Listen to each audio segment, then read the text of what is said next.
Merci Madame la Présidente. Monsieur le Ministre, Monsieur le Président de la Commission des Finances, Monsieur le Rapporteur Général, mes chers collègues, sur la dette, un plan d'économie conséquent est plus que nécessaire. Marine Le Pen, le 10 octobre 2022, à cette même place. Cela fait 50 ans que vous plombez notre pays par plus de déficit, par plus de dettes et toujours plus d'impôts. Pourtant, il y a de moins en moins de services publics efficaces. Jean-Philippe Tanguy, le 17 octobre 2023, à cette même place. Halte, nous vous informons que vous êtes positif au contrôle d'ivresse à la dette publique, vous êtes accro à la dette et ce sont les Français qui en pâtissent, moi-même à cette même place, le 18 octobre 2023. Monsieur le ministre, cela fait des années que vous riez à nos alertes, que vous dédaignez de la même façon que ça se fait aujourd'hui, soutenant mordicus Bruno Le Maire et ses budgets, et même le remerciant au moment de son départ, pour tout, je cite. Cela fait des années que le Rassemblement national alerte sur la gestion de notre pays, des années que Marine Le Pen fait des propositions pour mettre fin au déficit ininterrompu depuis 50 ans et qui nous ont conduits dans la situation catastrophique que nous connaissons aujourd'hui. Ça fait plaisir de vous entendre tous parce qu'effectivement, LR, Horizon, les centristes, les macronistes évidemment, le nouveau Front populaire dans son entièreté, vous avez tous, à tour de rôle, creusé notre dette et maintenu nos budgets en déficit depuis 50 ans, ayant tous eu le pouvoir à un moment ou à un autre. Et si M. Mélenchon a été ministre? Mes chers collègues, la situation de la dette publique française est préoccupante. Partant d'un ratio de dette publique sur PIB de 65% en 2007, nous avons dépassé les 90% dès 2012 et les 110% après la crise sanitaire. Elle s'élève désormais à 112% du PIB au deuxième trimestre 2024, comme le disait mon collègue de Courson, 3 230 milliards bientôt d'euros de dette, un niveau record et dont vous prévoyez déjà l'accroissement jusqu'en 2027. Nous sommes, avec l'Italie, les seuls pays à être en procédure de déficit excessif, conséquence du dérapage du déficit public que vous connaissez tous désormais, là où la loi de finances prévoyait un déficit de 4,4% au PIB pour 2024, l'exécution devrait, selon vos dernières estimations, aboutir à un déficit de 6,1%.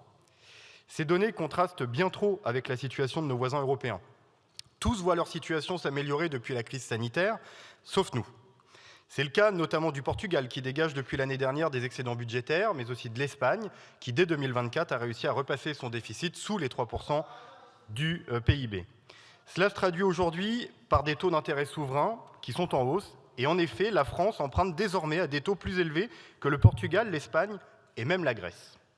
C'est évidemment la charge de la dette qui, de ce fait, explose, devenant bientôt le premier poste de dépense de l'État, alors que c'est le plus improductif. Celle-ci s'élèverait à 45,8 milliards d'euros en 2024, mais devrait augmenter pour s'établir à 54,4 milliards en 2025 et dépasser les 75 milliards d'euros en 2027. Et comme si ces indicateurs ne suffisaient pas, la structure de notre dette assène le dernier coup de massue. J'ai déjà alerté à plusieurs reprises sur ce point, et vous ne l'avez pas mentionné dans votre discours, Monsieur le Ministre, celui des obligations indexées sur l'inflation, qui nous font courir un danger croissant à mesure que la charge de la dette est élevée. L'encours d'OATI, ces fameuses obligations indexées, s'est en effet élevé fin 2023 à 11,2% de l'encours de dette négociable de l'État. Entre 2022 et 2023, l'émission de ces OATI a entraîné un surcoût de plus de 30 milliards d'euros pour notre pays.